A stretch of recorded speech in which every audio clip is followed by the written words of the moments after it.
La verdad fue muy rico el diálogo con Alicia y con Héctor y por supuesto rico y extenso, entonces no quisimos cortar tanto, no quisimos editar tanto, entonces decidimos tomar ese diálogo y dividirlo en dos bloques. Lo que vimos en el bloque anterior fue la primera parte, vamos ahora a ver la segunda parte de este diálogo que nos permite, insisto en esto, asomarnos desde una mirada de la sociología, asomarnos a esas desigualdades que padecemos diariamente en Córdoba.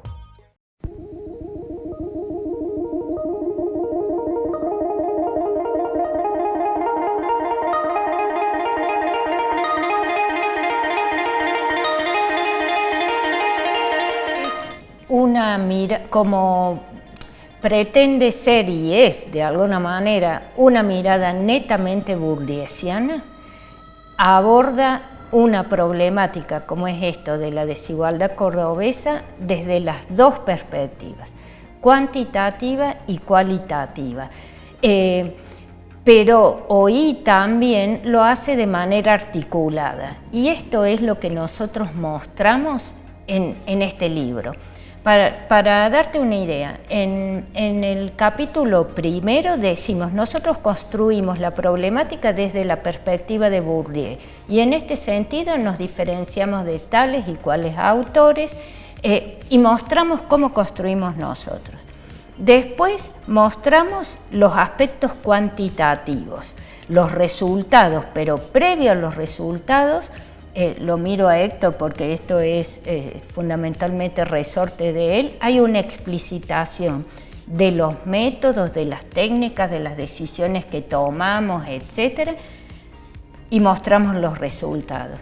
Luego viene lo cualitativo, pero antes de explicar cómo es que las diferentes familias de las distintas clases se perciben a sí mismas, perciben la educación, etc., antes de mostrar los resultados, les mostramos cómo articulamos esa etapa cuantitativa con la cualitativa. ¿Qué preguntas nos hicimos? ¿Qué decisiones tuvimos que tomar? ¿Cuántas entrevistas hicimos? Etcétera. Un poco lo que decía Alicia, trabajar desde lo que llamamos nosotros el momento objetivista, cuando construimos ese espacio social, como te narraba antes, de ver distintas posiciones, ciertas regiones del espacio y ver allí hogares, familias que se podían agrupar, que eran próximas, uno puede caracterizar los perfiles de esas clases, de esas fracciones de clase. A partir de esa caracterización, saber que ese grupo de familias que nos está caracterizando como el precariado, como la clase baja, comparte ciertas condiciones de vida, te permite dar cuenta de un perfil bastante detallado como para seleccionar entonces entrevistados claves, que a su vez tienen que cumplir otras características, ¿no? Que puedan hablar, que quieran hablar, que tengan cosas para contar. Entonces ahí hay un trabajo mucho más etnográfico, mucho más antropológico, pero la selección tiene que ver con una caracterización de esos grupos. ¿Por qué? Porque entonces los relatos que uno puede tomar como historias de vida de estas clases, puede compararlas en términos de dónde se está relatando esa vida. Entonces ahí de lo que dice Alicia, articular lo cuantitativo con lo cualitativo y ver de lo cual y esa dimensión de los relatos, de las significaciones, del sentido vivido por cada uno de los agentes, de las familias, de los sujetos sociales sobre su propia trayectoria de vida, su lugar social, el lugar de otros y cómo percibe el mundo, compararlo con los relatos de otros que están en otras condiciones, que tienen otros puntos de vista, porque están en otra posición desde donde viven la sociedad y la perciben también.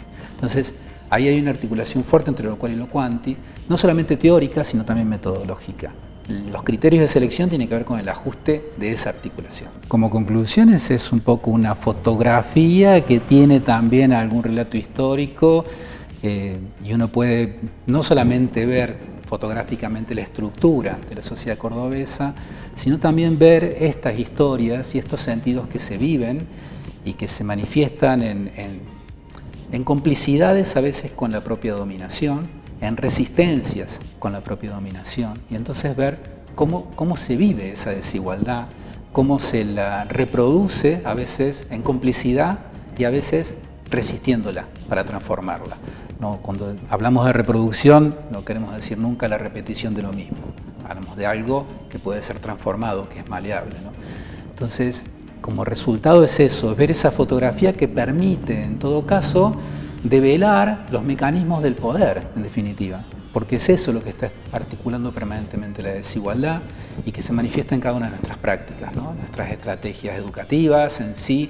Tenemos los recursos si decidimos llevar a nuestros hijos a un maestro particular porque tienen problemas de matemáticas. Seguramente le abrimos una probabilidad mayor a que ese niño pueda ser un ingeniero porque resolvió sus problemas con la matemática inicialmente por los recursos familiares y por la disposición de esa familia a llevar adelante esa estrategia. Entonces, capturar esos relatos, pero capturarlos en las condiciones de vida, permite ver esos micromecanismos del poder, cómo el poder permite esas reproducciones de la desigualdad, de las diferencias. Eso es como resultado, al menos de un periodo histórico que va de lo que nosotros llamamos posconvertibilidad del 2003 al 2019, que hemos llegado con nuestros estudios. Ver eso en ese periodo, y ahí hay resultados bastante interesantes que también se pueden detallar un poco, lo que fue el espacio social en 2003, cómo uno podía ver ahí la salida de la convertibilidad de la crisis, y entonces veía una clase que nosotros llamamos clase trabajadora, la working class clásica, muy vinculada con el precariado, compartiendo, por ejemplo, las políticas públicas de asistencias, que a veces uno cree que solamente las reciben aquellos que están en situación de desempleo, en las condiciones más precarias. Y eso ocurre más bien para el año 2011, cuando se estabiliza el espacio social, pero paradójicamente, si bien se estabiliza, también donde más claramente se ven las desigualdades, donde la frontera entre los grupos están más claramente establecidas. La diferencia del 2003, donde los bordes son más difusos, las barreras son más porosas entre los grupos. Y lo mismo pasa sobre el cierre del 2019, nuevamente las políticas neoliberales hacen que las clases trabajadoras se mezclen más con el precariado, siempre hay una clase alta que se diferencia del resto, y hay características propias de clase media que nosotros encontramos que también son bien interesantes para pensar ciertos procesos sociales de estrategias que tienen más que ver con salidas individuales, con pagar ciertos costos también, no formar familias numerosas porque eso tiene un costo económico muy fuerte, mayor presencia de hogares unipersonales. Hay en el libro allí mucha información para ver como una resultante, como vos lo dijiste. La grieta no nace entonces con el enfrentamiento con Clarín o con la 125. No, esa es una grieta mediática, construida fuertemente por lo mediático. Pero también esas estructuras simbólicas existen y también nos condicionan para pensar, ¿no? Seguramente.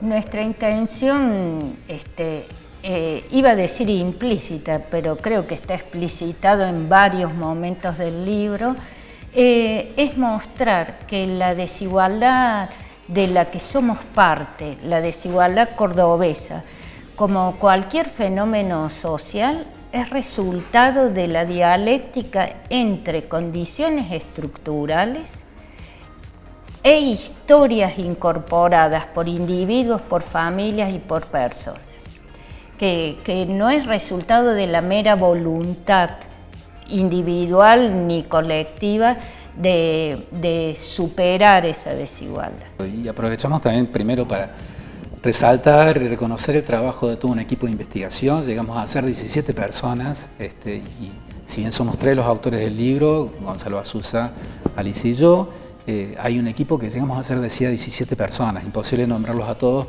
nombramos a Manuel Jovin, hay otros, y cada uno a partir de estos estudios que hemos hecho de la estructura social cordobesa también empezó a buscar ciertas especificidades, ¿no? A estudiar las políticas públicas, las estrategias habitacionales, las estrategias educativas, las estrategias laborales. Entonces, hay allí, seguramente si rastrean otros trabajos, publicaciones en revistas, van a ver que a partir de esta gran campana de investigación ha habido otras temáticas que aparecieron.